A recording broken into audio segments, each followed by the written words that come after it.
Okay, तो start करा करते हैं हम बात इलेक्ट्रोकेमिस्ट्री की। और इलेक्ट्रोकेमिस्ट्री चैप्टर जो कि सबसे हार्ड माना जाता है आपकी क्लास 12 के अंदर, फिजिकल केमिस्ट्री का सबसे हार्ड चैप्टर माना जाता है, इसको हम आसान करने के राह पर चल पड़े हैं। स्टार्ट करें तो इलेक्ट्रोकेमिस्ट्री बेसिकली क्या हुआ करता है बेटा, तो एक होता है केमिकल एनर्जी और दूसरा होता है इलेक्ट्रिकल एनर्जी। तो केमिकल एनर्जी और इलेक्ट्रिकल एनर्जी में जो इंटर कन्वर्जेंस हुआ करते हैं उसकी स्टडी करते हैं हम इलेक्ट्रोकेमिस्ट्री के अंदर। तो अगर केमिकल एनर्जी आपका इलेक्ट्रिकल एनर्जी में चेंज हो रहा है तो ये किस प्रकार की सेल करेंगे, ऐसे सेल को हम कहते हैं गैल्वेनिक सेल। ऐसे सेल को हम क्या कहते हैं, गैल्वेनिक सेल। और उनका दूसरा नाम एक होता है बेटा वोल्टैइक सेल। क्या नाम होता है, वोल्टैइक सेल। अगर वो केमिकल एनर्जी का यूज करके इलेक्ट्रिकल एनर्जी में कन्वर्ट कर दे रहे हैं तो उसी तरीके से अगर इलेक्ट्रिकल एनर्जी का यूज करके कोई सेल अगर केमिकल एनर्जी में कन्वर्ट कर रहा है तो ऐसे सेल को हम कहते हैं बेटा इलेक्ट्रोलिटिक सेल। क्या कहते हैं, इलेक्ट्रोलिटिक सेल, जहां पर इलेक्ट्रोलिसिस प्रोसेस हुआ करा करता है। ठीक है, यहां तक बात समझ में आ गई। तो अगर मैं यहां की बात करूं तो सेल जो होता है बेसिकली वो किन चीजों से बना होता है, सेल में मोस्टली कंसिस्ट ऑफ इलेक्ट्रोड्स। एक तो इलेक्ट्रोड्स उनके अंदर होते हैं सेल के अंदर, दूसरा इलेक्ट्रोलाइट्स। दो चीजें हुआ करा करती हैं, ये दिमाग में रखना है। सेल के अंदर दो चीजें होती हैं, एक इलेक्ट्रोड दूसरा इलेक्ट्रोलाइट। अरे मान लो कोई इस तरीके से कंटेनर दिया हुआ है तो इसके अंदर क्या होता है, सॉल्यूशन भरा होता है। तो वो सॉल्यूशन क्या होता है, बेसिकली वो इलेक्ट्रोलाइट होता है। क्या होता है, वो इलेक्ट्रोलाइट होता है। और उसके अंदर इलेक्ट्रोड्स होते हैं, जैसे एनोड और कैथोड होते हैं। तो इलेक्ट्रोड्स जो होते हैं वो प्लेट्स हुआ करते हैं। क्या होते हैं, वो प्लेट्स हुआ करते हैं जो इस सॉल्यूशन के अंदर इस तरीके से डिप्ट होते हैं। तो इनको हम क्या कहते हैं, इलेक्ट्रोड्स होते हैं। क्या कहते हैं इनको, इलेक्ट्रोड्स। सबसे पहले हम बात करेंगे यहाँ पर इलेक्ट्रोलाइट के बारे में। तो बेसिकली इलेक्ट्रोलाइट का काम क्या हुआ करता है वो हमको बहुत अच्छे से समझना है। मेरा रिमूवर कहाँ गया भाई, यहाँ। तो अगर मैं इलेक्ट्रोकेमिस्ट्री की यहाँ पर बात कर रहा हूँ तो बेसिकली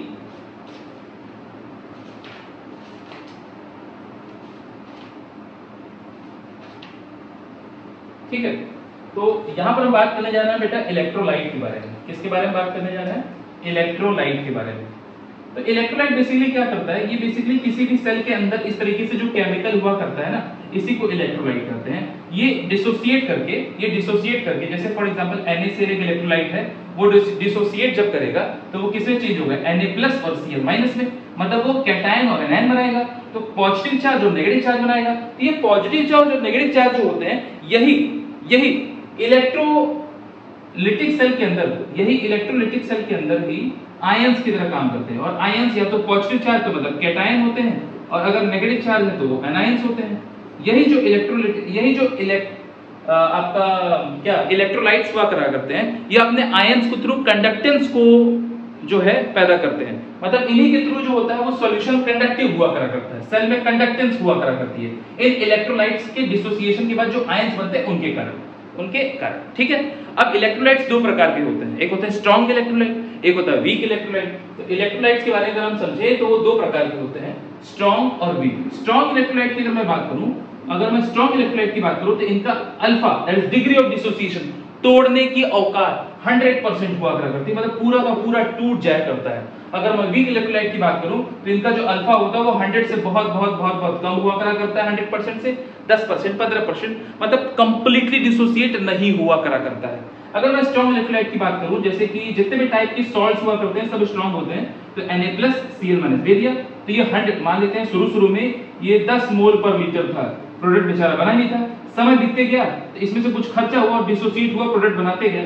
तो एक समय आएगा जब ये 0 हो जाएगा, पूरा का पूरा टूट जाएगा और 10 मोल पर लीटर Na+ और 10 मोल पर लीटर Cl- बना देगा। इसका मतलब स्ट्रॉन्ग इलेक्ट्रोलाइट कंप्लीटली डिसोसिएट हो जाया करा करते हैं। जबकि अगर मैं वीक इलेक्ट्रोलाइट की बात करता हूं तो जितने भी कार्बोक्सिलिक एसिड्स हुआ करते हैं वो सब के सब क्या होते हैं, वीक इलेक्ट्रोलाइट्स हुआ करा करते हैं। ये कंप्लीटली डिसोसिएट नहीं होते, इसलिए यहाँ पे इक्विलिब्रियम कंडीशन आया करता है, रिवर्सिबल कंडीशन आया करता है। और क्या बना देता है, ये एसिडिक एसिड एसीटेट आयन और H+ बना दिया करा करता है। मतलब ये कंप्लीट डिसोसिएशन नहीं हो पाएंगे। कोई भी ऐसा समय नहीं आएगा जब ये फाइनली 0 हो पाए, कुछ ना कुछ ये बना रहे, कुछ ना कुछ ये पड़ा रहेगा। मतलब ये कंप्लीटली जो है वो डिसोसिएट नहीं हो पाया करेंगे। तो ये होते हैं स्ट्रॉन्ग इलेक्ट्रोलाइट और वीक इलेक्ट्रोलाइट। अब जब यहां तक बातें समझ में आ गई, इसका मतलब इलेक्ट्रोलाइट्स क्या करते हैं, अपने आयंस को थ्रू कंडक्टेंस को पैदा करते हैं। और जहां जहां कंडक्टेंस हुआ करता है वहां रेजिस्टेंस आएगा ही आएगा। अब हम समझते हैं, देखो हम जानते हैं कुछ रिलेटेड टर्म समझो कंडक्टेंस के रिलेटेड। तो हम जानते हैं, आप फिजिक्स में भी पढ़ के आए हो कि R इज इक्वल टू होता है rho L upon A. R is equal to rho L upon A. समझते हैं बात? मान लेते हैं इस तरीके से कोई सेल है, सेल के अंदर इस तरह से इलेक्ट्रोड्स होते हैं और यहाँ पे क्या होता है, इलेक्ट्रोलाइट्स होते हैं। क्या होते हैं? इलेक्ट्रोलाइट्स। अच्छा, इलेक्ट्रोड्स को ऐसे देख रहे हैं तो मान लेते थोड़ा सा ऐसे तिरछा होती है, ये पूरा प्लेट होता है ना, इस तरीके से इसका 3D व्यू देखते हैं इलेक्ट्रोड्स का, इस तरीके से, ठीक है। तो इस तरह से इलेक्ट्रोड है और इसके अंदर इलेक्ट्रोलाइट है। तो जरूर सी बात है कि इलेक्ट्रोलाइट्स अपने आयंस के थ्रू कंडक्टेंस पैदा करा करते हैं, लेकिन उसी इलेक्ट्रोड के अंदर अगर कंडक्टेंस है तो रेजिस्टेंस भी होगा। और हम ये जानते हैं कि रेजिस्टेंस का फार्मूला फिजिक्स से, करंट इलेक्ट्रिसिटी क्लास 12, तो वहां से हम क्या निकल के आया है कि R is equal to rho L by A, जहां पर R जो होता है वो बेसिकली रेजिस्टेंस होता है। यहां पर R रेजिस्टेंस ऑफ सॉल्यूशन है, ये रेजिस्टेंस है। रो क्या है? रेजिस्टिविटी है, रेजिस्टिविटी है। और इसका एक दूसरा नाम होता है स्पेसिफिक रेजिस्टेंस। क्या नाम होता है इसका? स्पेसिफिक रेजिस्टेंस हुआ करता है। अब यहाँ पर L क्या है? फिजिक्स में तो पढ़े L बराबर लेंथ ऑफ कंडक्टर, यहाँ पर L क्या है? Distance between the electrodes.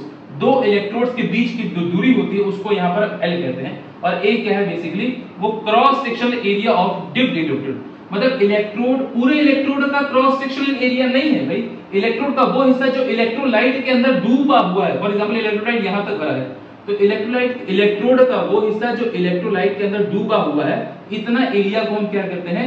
ए कहते हैं। L क्या है? डिस्टेंस बिटवीन द इलेक्ट्रोड हुआ करता है। क्लियर बात? अरे बोलो। अब इसको अगर मैं रेसिप्रोकल इसका ले लेता हूं, R को अगर मैं इधर कर दूं और रो को इधर कर दूं, तो बेसिकली क्या आएगा? 1 by rho is equal to, R को इधर कर दिया, डिनोमिनेटर में आ गया, तो 1 bye R L by A हुआ करता है। अब बेसिकली रो क्या होता है? रेजिस्टिविटी होता है। तो रो का रेसिप्रोकल दैट इज 1 बाय रो क्या होता है? वो कंडक्टिविटी होता है। और कंडक्टिविटी को हम कप्पा से दिखाते हैं, कंडक्टिविटी को हम कांपता हुआ के से दिखाते हैं, इसको हम कप्पा कहा करते हैं। क्लियर? अगर रो रेजिस्टिविटी है तो रेजिस्टिविटी का उल्टा क्या होता है? कंडक्टिविटी। क्या होता है? कंडक्टिविटी। अगर यहाँ पर R जो है वो रेजिस्टेंस है, तो 1 बाय R क्या होगा बेटा? कंडक्टेंस होगा। और कंडक्टेंस को हम यहाँ पर G से दिखाते हैं। रेजिस्टिविटी का उल्टा कंडक्टिविटी, रेजिस्टेंस का उल्टा कंडक्टेंस, ठीक है। और L बाई ए जो होता है, बेसिकली L बाई ए ही लेके रखो, वो सेल की कांस्टेंट हुआ करते हैं। तो L बाई ए को हम जो है वो क्या कहते हैं? सेल कांस्टेंट कहा करते हैं। और सेल कांस्टेंट को हम G स्टार से दिखाते हैं। सेल कांस्टेंट को हम क्या दिखाते हैं? G स्टार से दिखाते हैं। तो यहाँ पर हम कप्पा, जिसको हम कंडक्टिविटी कहते हैं, इज इक्वल टू G, जिसको हम कंडक्टेंस कहते हैं, और L बाई ए की जगह हम G स्टार नहीं रख सकते हैं? रख सकते हैं, बिल्कुल रख सकते हैं। तो ये फॉर्मूला आपको जहन में होना चाहिए, कप्पा बराबर G into G star, kappa बराबर G into G star, kappa बराबर G into G star. Kappa क्या है? कप्पा क्या है? कंडक्टिविटी है। G क्या है? कंडक्टेंस है। G स्टार क्या है? सेल कांस्टेंट है। G star is equal to L by A. L क्या है? इलेक्ट्रोड्स के बीच की दूरी है। A क्या है? Dipped area of electrode. Electrode का वो भाग जो इलेक्ट्रोलाइट के अंदर डूबा हुआ है, उतना ही एरिया को हम क्या कहते हैं? यहाँ पर A कहते हैं। बात क्लियर है? तो kappa is equal to G into G star, kappa is equal to G into G star. Clear? अब जो नेक्स्ट बात आया करा करती है बेटा, तो जो नेक्स्ट बात आया करा करती है कि kappa is equal to G into G star. आप बोलिए सर ये कप्पा क्या है? कांपता हुआ के, मतलब ये कंडक्टिविटी है। रेजिस्टिविटी का उल्टा G क्या है? कंडक्टेंस है। रेजिस्टेंस का उल्टा बोलो G स्टार क्या है? सेल कांस्टेंट है। G स्टार क्या है? Cell constant. क्लियर? अच्छा, मान लेते हैं कि इस तरीके से, अब समझना बात हम कहते हैं L बाई ए, ये क्या है? लेंथ है। लेंथ को सेंटीमीटर मान लेते हैं, और A क्या है? एरिया। एरिया को हम सेंटीमीटर स्क्वायर मान लेते हैं। तो जिसको हम G स्टार सेल कांस्टेंट कहते हैं, उसकी यूनिट अगर हम ध्यान से देखें तो सेंटीमीटर इनवर्स आएगा। क्या आएगा? Centimetre inverse. भाई ऊपर सेंटीमीटर, नीचे सेंटीमीटर स्क्वायर, तो डिवाइड करोगे तो सेंटीमीटर की पावर -1 आएगा।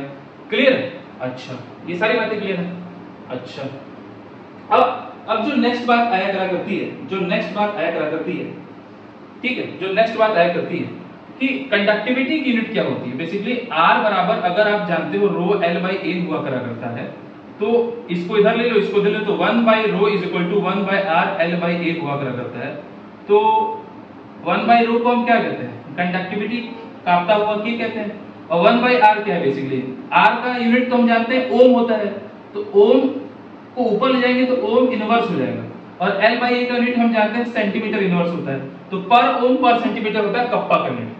क्या होता है? पर ओम, अच्छा पर सेंटीमीटर। एक बात और सुन लो, पर ओम को हम MHO मो भी कहते हैं, और इसको हम एक और नाम देते हैं साइमन। एक और नाम देते हैं हम क्या? साइमन। याद रखना। तो कप्पा यूनिट क्या हो गया? पर ओम पर सेंटीमीटर। पर ओम की जगह हम सिंपली MHO मो भी लिख सकते हैं, तो मो सेंटीमीटर इनवर्स या साइमन सेंटीमीटर इनवर्स। इसकी यूनिट हो रही है कंडक्टिविटी की। किसकी यूनिट हो रही है? कंडक्टिविटी की। अगर मैं रेजिस्टेंस कंडक्टेंस की बात करूं तो कंडक्टेंस जो होता है वो बेसिकली 1/r होता है, तो ये ओम इनवर्स सिंपली हो गया। क्या हो गया?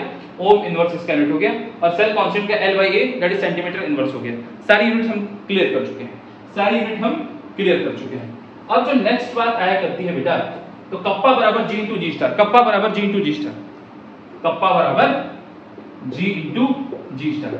सर ये G स्टार क्या होता है? सर L/A जिसको हम सेल कांस्टेंट कहते हैं। अगर एक सेल लेते हैं उसके अंदर इलेक्ट्रोड्स इस तरीके से और इलेक्ट्रोलाइट्स हैं, तो इलेक्ट्रोलाइट्स हैं तो इलेक्ट्रोड के बीच की जो दूरी होती है उसी को अप्लाइड कहते हैं। और इलेक्ट्रोड का वो एरिया जो इलेक्ट्रोलाइट के अंदर डूबा हुआ है उसी को हम क्या कहते हैं? A कहते हैं। तो मान लेते हैं अगर L/A की वैल्यू 1 है, L/A की वैल्यू 1 है, वो कैसे आएगा? अगर अगर अगर अगर इलेक्ट्रोड के बीच की दूरी मान लेते हैं 1 सेंटीमीटर ले लिए और जो डूबा हुआ इलेक्ट्रोड उसका जो एरिया है वो 1 सेंटीमीटर स्क्वायर मैंने ले लिया, तो ध्यान से समझना बेटा, तो ध्यान से समझना, ध्यान से समझना, ध्यान से समझना। अगर मैं इसको और अच्छे से समझाऊं बेटा, तो इस तरीके से जैसे मान लेते हैं एक इलेक्ट्रोड ये है और एक इलेक्ट्रोड जो है ये है और इलेक्ट्रोलाइट यहां तक भरा हुआ है, इलेक्ट्रोलाइट यहां तक भरा हुआ है, तो 1 सेंटीमीटर की दूरी है, 1 सेंटीमीटर की दूरी है। इस तरीके से क्यूब टाइप बना लेगा। मतलब कि कहने का मतलब ये है, कहने का मतलब ये है कि इलेक्ट्रोड के बीच की दूरी कितनी है? 1 सेंटीमीटर। और इलेक्ट्रोड का जो एरिया है जो डूबा हुआ है इलेक्ट्रोलाइट के अंदर वो कितना है? 1 सेंटीमीटर स्क्वायर। तो जब इस तरीके से अगर ध्यान से देखो तो ये क्यूब बना लिया, मतलब इसके अंदर जो इलेक्ट्रोलाइट भरा हुआ उसकी बात हो गई। तो अगर लेंथ 1 सेंटीमीटर है और एरिया जो है वो 1 सेंटीमीटर स्क्वायर, तो वॉल्यूम नहीं निकाल लोगे? वॉल्यूम बराबर एरिया इनटू लेंथ, तो 1 centimetre square into 1 centimetre is equal to 1 centimetre cube आएगा। मतलब वॉल्यूम भी कितना आ गया? 1 सेंटीमीटर क्यूब। इसको हम 1 cc भी बोलते हैं, 1 ml भी बोलते हैं, या यूनिट वॉल्यूम बोल देंगे। क्या बोल देंगे? यूनिट वॉल्यूम ऑफ, मतलब इलेक्ट्रोड, इलेक्ट्रोड जो डूबा हुआ पार्ट है वो कितना इलेक्ट्रोलाइट यहाँ पर कंटेन किया हुआ है, तो आंसर है 1 सेंटीमीटर क्यूब का इलेक्ट्रोलाइट इसके अंदर है। तो इसका मतलब अगर मैं सेल कांस्टेंट की वैल्यू 1 ले लेता हूं तो क्या कप्पा हमारा G के बराबर नहीं हो जाएगा? तो हम ये नहीं बोल सकते कि conductivity of a cell, conductivity of a cell is equal to the conductance of, is equal to the conductance of solution when cell constant is equal to 1.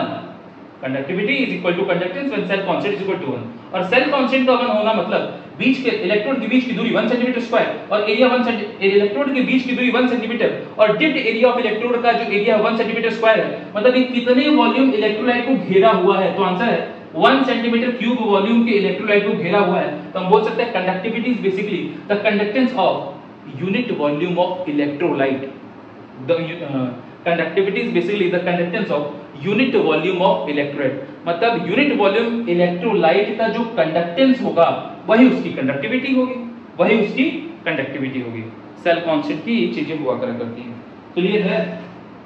चलो अब कंडक्टेंस की बात हो रही है बेटा, तो कंडक्टेंस की बात हो रही है। कंडक्टेंस क्या होता है? कोई भी इलेक्ट्रोलाइट अपने आयंस के थ्रू कंडक्ट करा करता है, कोई भी इलेक्ट्रोलाइट अपने आयंस के थ्रू कंडक्ट करा करता है। तो कंडक्टेंस को दिखाने के बहुत सारे तरीके हुआ करा करते हैं बेटा। उनमें से एक तरीका होता है लैम्डा m और एक तरीका होता है आपका लैम्डा eq। सर ये क्या है? कंडक्टेंस को नापने का तरीका, जैसे कंडक्टेंस को आप नापने का तरीका हम बता रहे हैं, ठीक है। लैम्डा m क्या होता है? बेसिकली उसको हम कहते हैं मोलर कंडक्टेंस। क्या कहते हैं? Molar conductance. और लैम्डा eq क्या कहते हैं? उसको हम इक्विवेलेंट कंडक्टेंस, इक्विवेलेंट कंडक्टेंस, ठीक है बेटा। अगर मैं लैम्डा m की बात करूं तो बेसिकली क्या होता है, उसके फॉर्मूला की अगर डायरेक्ट मैं बात करूं वो कप्पा इनटू 1000 अपॉन m होता है। जहां पर कप्पा अभी पढ़ के आए हो, कप्पा बराबर क्या होता है? G into G star, G into G star.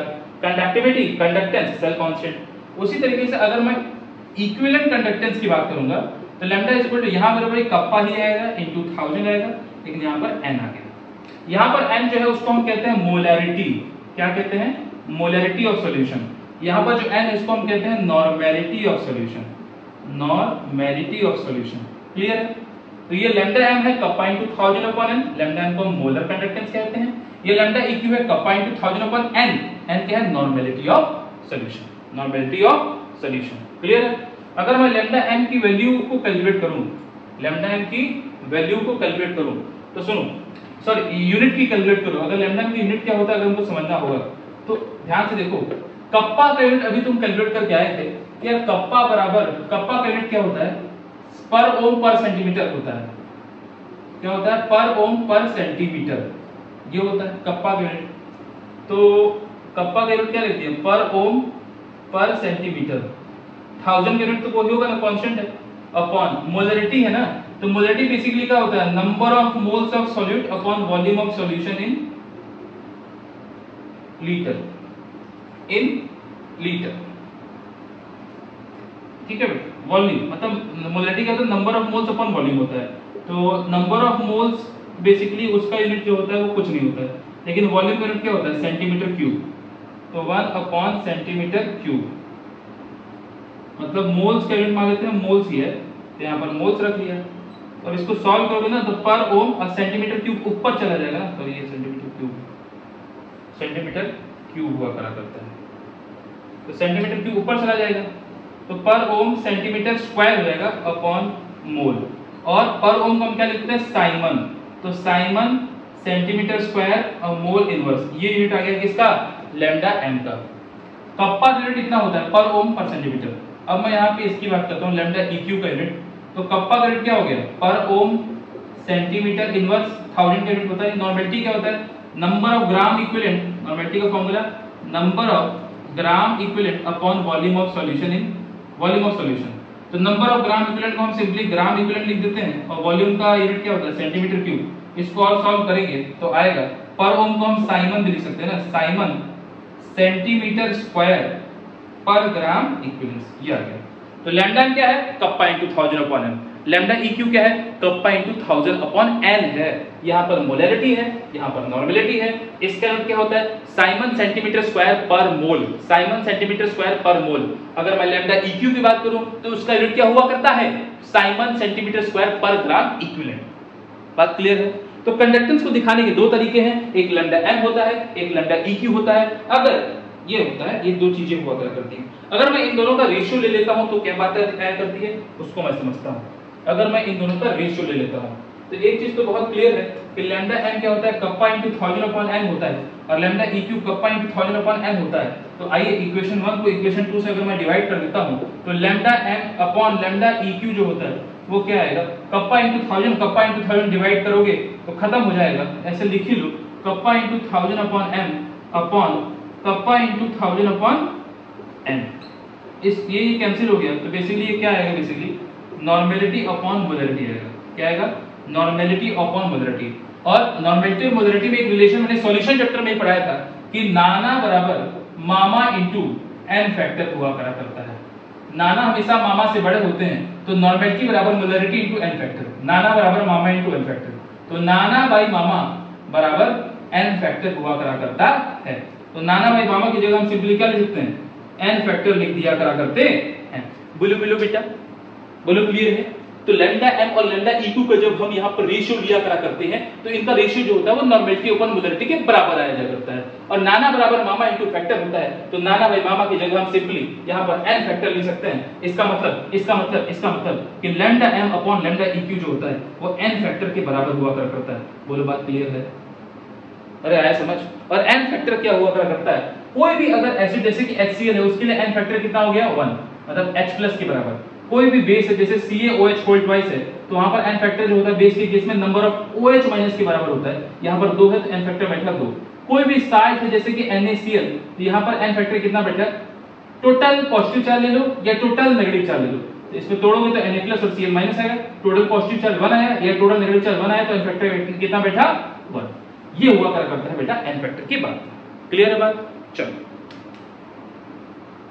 जब यहां तक बात क्लियर है बेटा, ये जहां यहां तक बात क्लियर है बेटा, अब हम समझते हैं कि आखिरकार कंडक्टेंस हुआ क्या करता है कि भैया इलेक्ट्रोलाइट जो किसी भी सेल के अंदर भरा हुआ करता है उनके आयंस के थ्रू जो भी कंडक्टेंस हुआ करती है उसी को हम क्या कहते हैं, कंडक्टेंस कहा करते हैं, जो भी कंडक्टिविटी हुआ करती है। अब देखो इफेक्ट ऑफ या factors affecting conductance of solution.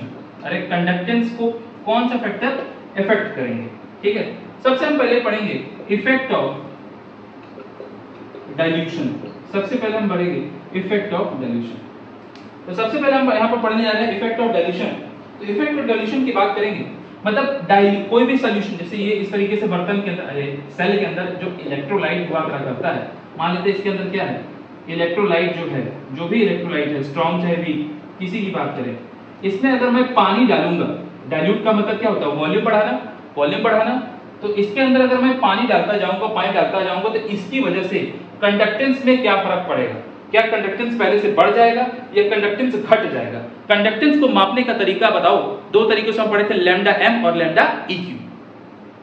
तो पानी को डालने से इस सेल के अंदर जो इलेक्ट्रोलाइट है, इसके द्वारा जो कंडक्टेंस होगी, क्या वो बढ़ेगी या घटेगी, उसकी बात हम करने जा रहे हैं। तो effect of dilution on conductance, effect of dilution on conductance. तो बेटा 3 केसेस हैं, इन 3 केसेस को ध्यान रखना है। पहला केस है आपका जनरल कॉन्सेप्ट, दूसरा केस आपका जो है वो है आपका OHD इक्वेशन, और तीसरा केस आपका जो है वो कचालू लॉ, सॉरी कोलरॉड्स लॉ।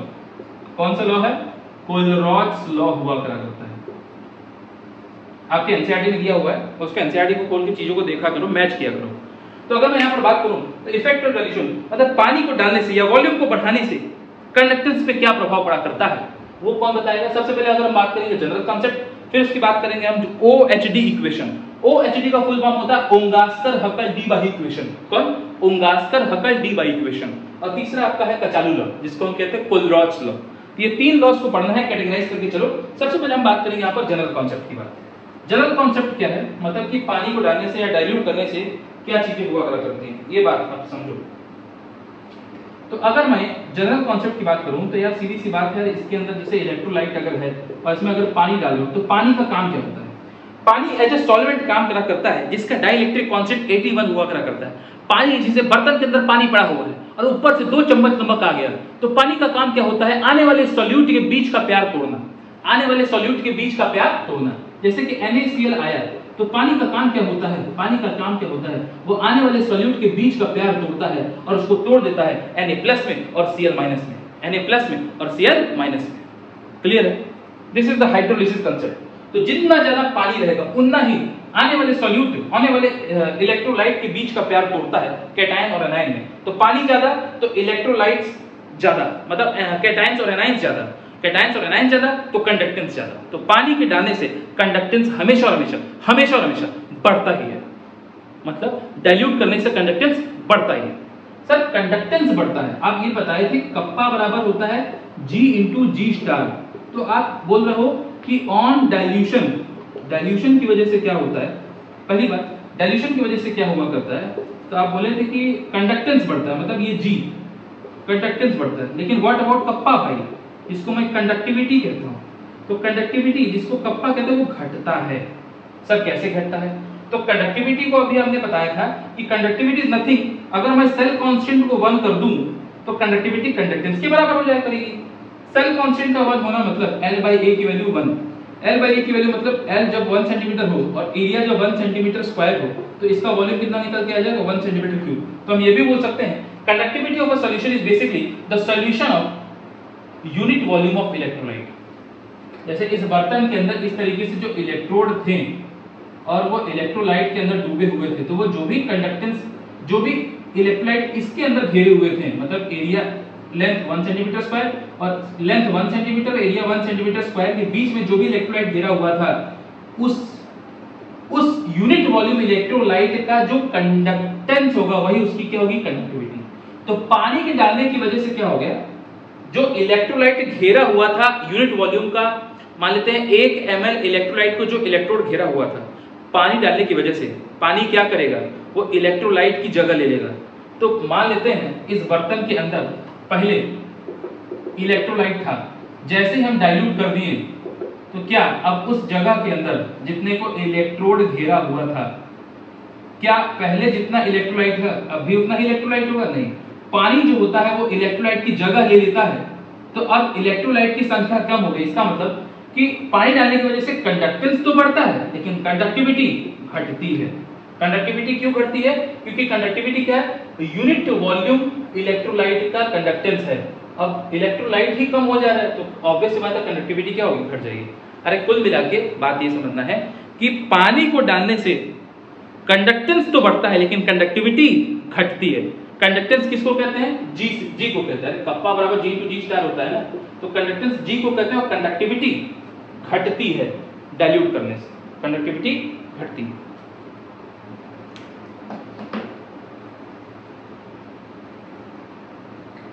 जो नेक्स्ट केस आया क्या करता है वो केस नंबर 2 कि पानी को डालने से किस तरीके से कंडक्टेंस बढ़ता है। तो केस नंबर 2 आया करता है बेटा OHD equation, Onsager Huckel Debye equation. Onsager Huckel Debye equation, Onsager Huckel Debye equation का फॉर्मूला ये है कि यार लैम्डा m जो होता है वो lambda m infinite minus b root c के बराबर हुआ करा करता है। जहां पर लैम्डा m क्या होता है वो होता है मोलर कंडक्टेंस, मोलर कंडक्टेंस। अरे अभी तो निकाल के आए थे लैम्डा m बराबर कप्पा इनटू 1000 अपॉन m, याद करो, ठीक है, मोलर कंडक्टेंस। और लैम्डा m इनफाइनाइट को हम कहते हैं molar conductance eight infinite dilution. B क्या है वो OHD कांस्टेंट हुआ करता है, और C क्या है वो कंसंट्रेशन ऑफ सॉल्यूशन होता है, कंसंट्रेशन ऑफ सॉल्यूशन हुआ करा करता है। तो molar conductance eight infinite dilution का मतलब होता है यार बर्तन के अंदर ये जो इलेक्ट्रोलाइट है और इलेक्ट्रोड्स प्रेजेंट है, ये जो इलेक्ट्रोलाइट है इसमें पानी डाले जा रहे हो, पानी डाले जा रहे हो, पानी डाले जा रहे हो, पानी डाले, मतलब खूब सारा इसको डाइल्यूट करते जा रहे हो। यार उसी इलेक्ट्रोलाइट को जितना ज्यादा पानी डालते जाओगे उतना ज्यादा वो आयंस में टूटते जाएंगे और कंडक्टेंस बढ़ता चला जाएगा। इनफाइनाइट डाइल्यूशन में खूब सारा पानी डाल दिए, खूब सारा पानी डाल दिए, इलेक्ट्रोलाइट की तुलना में पानी बहुत ज्यादा है, इलेक्ट्रोलाइट फटाफट फटाफट टूट गया, मतलब मैक्सिमम कंडक्टेंस देगा। तो इसी को बोलते हैं लैम्डा m इनफाइनाइट, मतलब इनफाइनाइटली डाइल्यूट कर दिए हैं तो ये जो कंडक्टेंस होगा, जो मोलर कंडक्टेंस होगा वो मैक्सिमम होगा, वो मैक्सिमम होगा। क्लियर है? तो लैम्डा m बराबर lambda m infinite minus b root c। और इसको और अच्छे से समझते हैं। ये स्ट्रॉन्ग इलेक्ट्रोलाइट के लिए हुआ करता है, पहली बात ये किसके लिए होता है? स्ट्रॉन्ग इलेक्ट्रोलाइट के लिए हुआ करा करता है। अगर तुम ध्यान से समझोगे, ध्यान से समझोगे, अगर तुम कंसंट्रेशन को जीरो, इफ C बराबर जीरो, कंसंट्रेशन को जीरो करना, अरे कंसंट्रेशन जिससे मोलैरिटी हो गया, नॉर्मेलिटी हो गया, सब कंसंट्रेशन ही तो है। जैसे मोलैरिटी के एग्जांपल लेते हैं, ये सब कंसंट्रेशन टर्म्स है। तो number of moles of solute upon volume of solution in litre, मतलब कि अगर वॉल्यूम बढ़ाओगे तो कंसंट्रेशन घटेगा, वॉल्यूम बढ़ाओगे तो कंसंट्रेशन घटेगा। अरे चीनी पानी का घोल है या नमक पानी का घोल है, तो जितना ज्यादा पानी डालते जाओगे क्या नमक का उसके कंपैरिजन में कम हो जाएगा कंसंट्रेशन? क्या सॉल्यूशन कम कंसंट्रेटेड और मोर डाइल्यूट हो जाएगा? तो डाइल्यूट करने से क्या होता है? कंसंट्रेशन ऑफ सॉल्यूशन घटता है, वॉल्यूम बढ़ाने से कंसंट्रेशन घटता है। तो अगर हमें इनफाइनाइट डाइल्यूट कर दिया, मतलब बहुत ज्यादा वॉल्यूम बढ़ा दिया, अब कंसंट्रेशन इसका मतलब क्या हो गया? जीरो। अब इस इक्वेशन में रखते हैं, तो अब फाइनली क्या आ जाएगा हमारा लैम्डा m, लैम्डा m बराबर लैम्डा m इनफाइनाइट माइनस और b रूट c की जगह सिंपली जीरो रख दो, तो लैम्डा m किसके बराबर आ जाएगा? लैम्डा m इनफाइनाइट के बराबर। द मैक्सिमम मोलर कंडक्टेंस होगा कब? जब कंसंट्रेशन जीरो कर दो, अर्थात जब डाइल्यूट बहुत ज्यादा कर दो, इनफाइनाइट डाइल्यूट कर दो। क्लियर है? अच्छा, आइए हम ग्राफ समझते हैं। तो ये देखिए y बराबर c माइनस mx का ये ग्राफ जो है शो करता है, मतलब स्ट्रेट लाइन का ग्राफ शो करता है।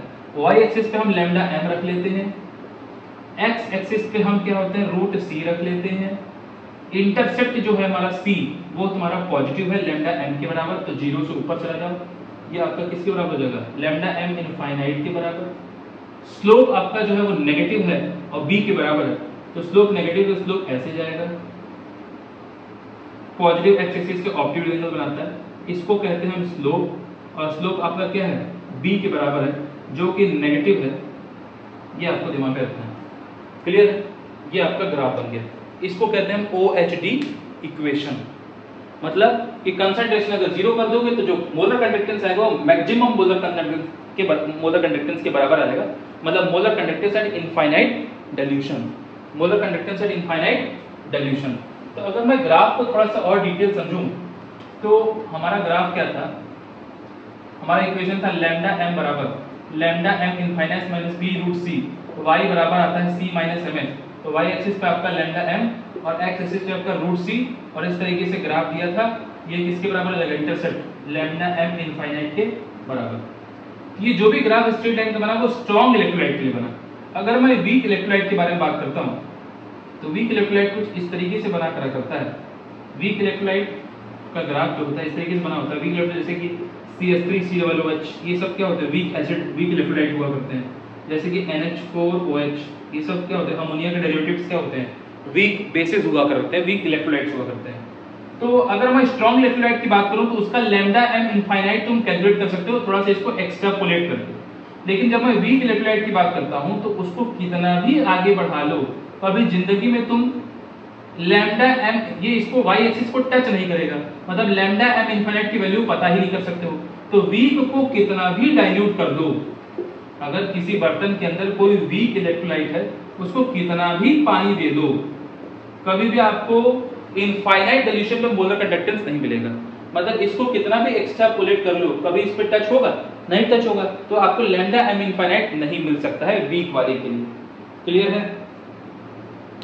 क्योंकि इसका जो स्लोप होता है वो कांस्टेंट नहीं, वो वेरिएबल है, जबकि स्ट्रॉन्ग वाले के लिए जो स्लोप होता है वो कांस्टेंट हुआ करता है। इस बात को ध्यान में रखे रहो। क्लियर? अब एक बात और, तो क्लास 11th इक्विलिब्रियम में आप लोग पढ़ चुके हो कि कोई भी for any weak acid, for any weak electrolyte या वीक एसिड की बात, ये इलेक्ट्रोलाइट की बात करते हैं, जैसे कि CH3COOH है, अगर वो पानी में गया तो वो आयनाइज होगा इसमें acetate ion, that is CH3COO minus में और H प्लस में। अगर मान लेते हैं शुरू में बर्तन में अभी एसिडिक एसिड के अंदर लिए हुए हैं, और हमारे बर्तन के अंदर अभी एसिडिक एसिड लिए हैं, अभी वो रिएक्शन स्टार्ट करने ही जा रहा था, स्टार्ट करने से पहले इसका कंसंट्रेशन मान लेते हैं C मोल पर लीटर है, प्रोडक्ट बेचारा बना ही नहीं था। शुरू में जब रिएक्शन स्टार्ट होने वाला था तो रिएक्टेंट ही पड़ा हुआ था, प्रोडक्ट बेचारा बना ही नहीं था। जैसे जैसे समय बीतता गया, क्योंकि समय कभी रुकता नहीं है, t बराबर t सेकंड है, C में से कुछ खर्चा हुआ होगा, अरे खर्चा होगा तभी तो प्रोडक्ट बनेगा, तो C में से मान लेते हैं हम खर्चा हमेशा x का करते हैं, C में से x खर्चा हुआ, तो जितना खर्चा हुआ उतना यहाँ पर बन गया, उतना यहाँ पर बन गया, खर्चा हमेशा x का करते हैं। अब एक टर्म आता है बेटा डिग्री ऑफ डिसोसिएशन, जिसको हम अल्फा से दिखाते हैं। अल्फा हमारा क्या हुआ करता है, x/a के बराबर हुआ करता है। अल्फा को कहते हैं तोड़ने की औकात, x क्या है, खर्चा, कितना खर्चा हुआ t समय के बाद, तो यहाँ पर जैसे x खर्चा हुआ, a क्या है, या एक जगह c लिख लो, ये होता है बेटा इनिशियल कंसंट्रेशन। क्या होता है, इनिशियल कंसंट्रेशन। यहाँ पे शुरुआती दौर पे t बराबर 0 पे जो कंसंट्रेशन है वो C मोल पर लीटर था, तो इनिशियल कंसंट्रेशन क्या हो गया, C हो गया।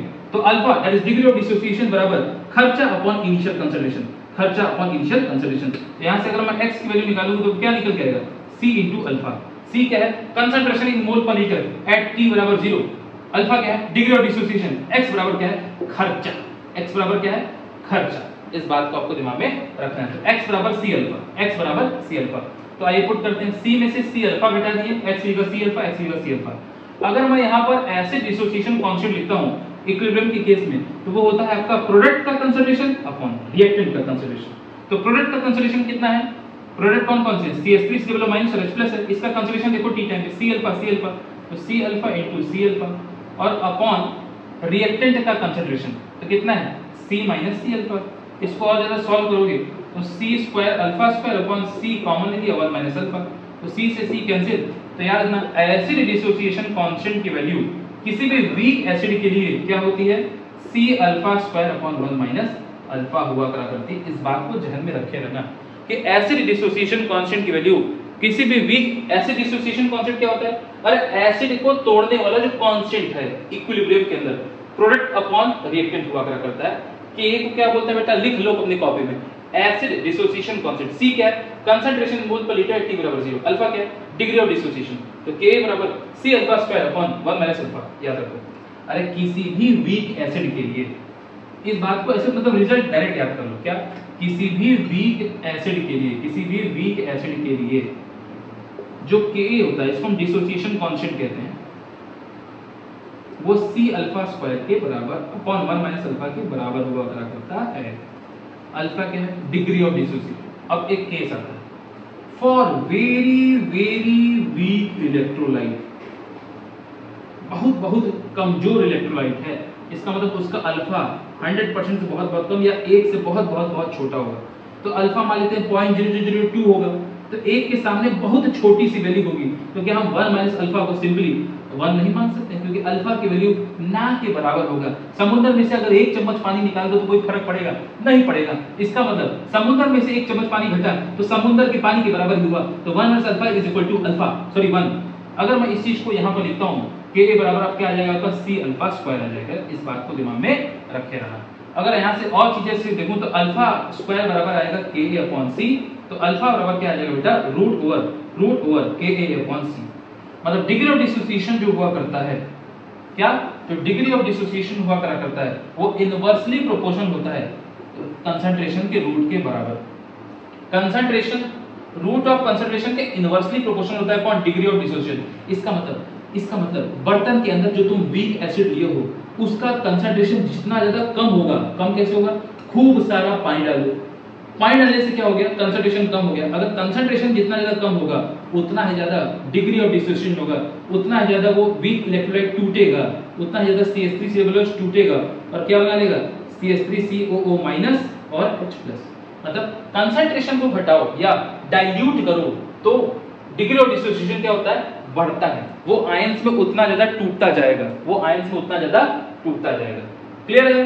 तो वीक एसिड के लिए Ka बराबर C alpha square upon 1 minus alpha और वेरी वेरी वीक इलेक्ट्रोलाइट के लिए Ka बराबर C अल्फा स्क्वायर।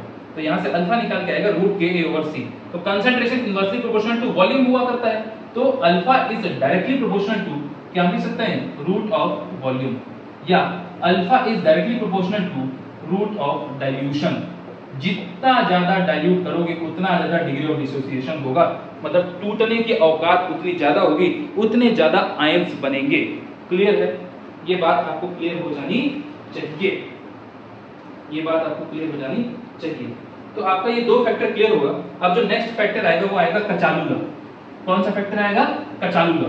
इसको हम कहते हैं कोलरॉच लॉ, मोर प्रिसाइजली कोलरॉच लॉ।